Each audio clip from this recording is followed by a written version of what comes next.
નવસારીની તપોવન આશ્રમ શાળામાં ધોરણ 9માં ભણતા 13 વર્ષના વિદ્યાર્થી મેઘ શાહનું તાત્કાલિક સારવાર ન મળવાને કારણે મોત થયું હતું, જેને લઈને હવે પરિવારે મૌન તોડ્યું છે અને જવાબદારો સામે કાર્યવાહી કરવામાં આવે તેવી માંગ પણ કરી છે.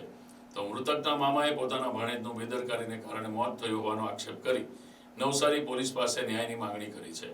નવસારીના નેશનલ હાઈવે નંબર 48 પર આવેલી તપોવન આશ્રમ શાળા ખાતે આશરે 35 વર્ષથી શાળા અને હોસ્ટેલ ચલાવવામાં આવે છે, જેમાં આશરે 322 જેટલા વિદ્યાર્થીઓ ભણે છે. ત્યારે હાલમાં વેકેશન હોવા છતાં પણ બાળકોને એક્સ્ટ્રા ક્લાસમાં બોલાવવામાં આવ્યા હતા.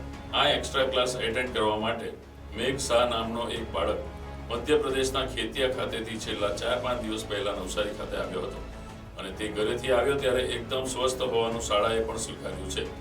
ત્યારે 24મી તારીખે રાતના આશરે 1 વાગે મેઘ શાહને શરીરમાં એકાએક દુખાવો શરૂ થયો હતો, જેની જાણ તેણે આશ્રમ શાળામાં સહાયક તરીકે કામ કરતા હર્ષદ રાઠવાને કરી હતી. પરંતુ મેઘ શાહની સમસ્યા હર્ષદ રાઠવાને સામાન્ય લાગી હતી અને તેણે માત્ર એસિડિટીની દવા આપી સમગ્ર રાતભર મેઘને પોતાના ખોળામાં રાખી પંપાડી રહ્યો હોય તેવા સીસીટીવી ફૂટેજ પણ સામે આવ્યા છે. આ બનાવ દરમિયાન સીસીટીવીમાં દેખાતા વિડીયોના આધારે કોઈ પણ વ્યક્તિ કહી શકે છે કે જો આ બાળકને સમયસર સારવાર મળી હોત તો કદાચ તેનો જીવ બચી ગયો હોત.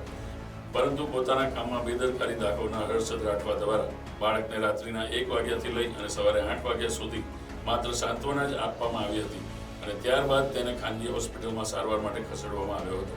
પરંતુ ત્યાં સુધી બહુ મોડું થઈ જતા અધવચ્ચે જ મેઘ શાહનું મોત થયું હતું.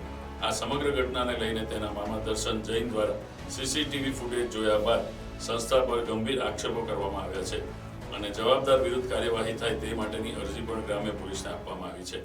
જોકે ગ્રામ્ય પોલીસે આ સમગ્ર મામલે ડોક્ટરની પ્રાથમિક તપાસના આધારે અકસ્માત મોતની નોંધ કરી मृतक बालकना शरीरमांथी विषेरा लई વધુ તપાસ હાથ ધરી છે.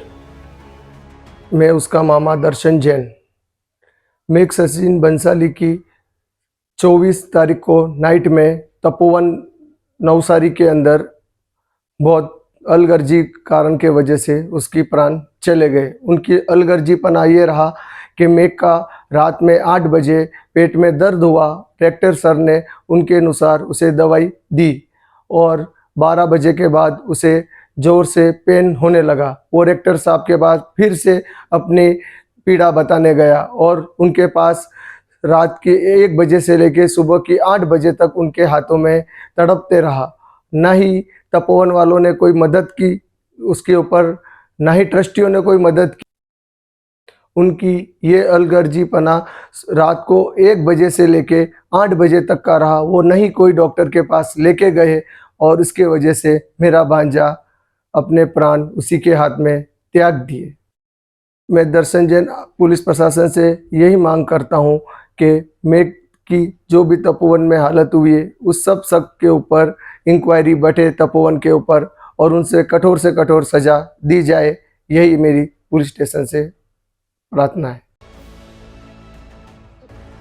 Bureau report NTC news Navsari.